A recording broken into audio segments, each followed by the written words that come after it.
રામ રામ ભાઈઓ, કાલે વાત કરી હતી.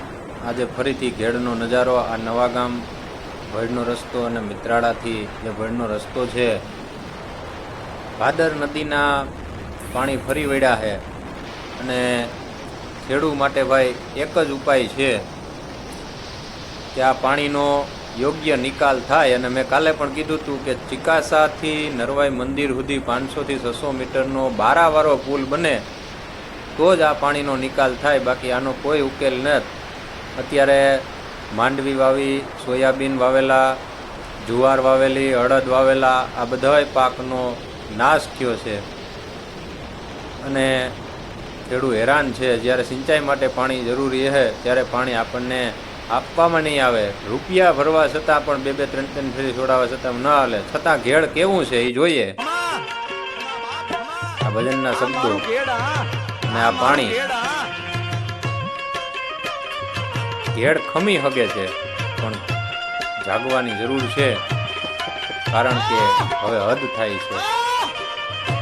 વાત આપણે કહીએ ને, પાણી માથાની ઉપર જાય છે, એટલે સૌ કોઈ આગેવાનો અને આસપાસના ખેડૂતોને વિનંતી અને દર્શક મિત્રોને આ નજારો બતાવવા માંગીએ. જો છેલ્લો નજારો કાલે રૂબરૂ મેં જોયું.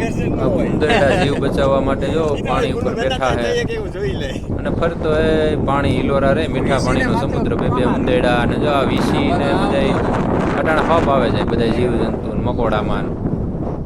એવા દોસ્તારું થઈ જાય કે એકાબીજાને હેરાન ન કરે. આપણે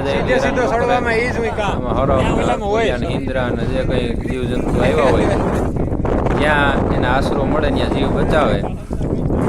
બાકી બધે પાણી તમને દેખાય, કિલોમીટર પાણી તમને નજરે પડે. એને દરિયાની સામે મીઠા પાણીનો સમુદ્ર હોય એમ આખું ઘેડ છે એ અત્યારે હિલોડે ચડ્યું છે. ઓજત નદી, મેહાર અને ખાસ ભાદરમાં પડતી વેણું, મોજ, આ બધી નદીઓના પાણી આવ્યા. કાલ અને આજનું દ્રશ્ય છે. આજે પણ પાણી છે.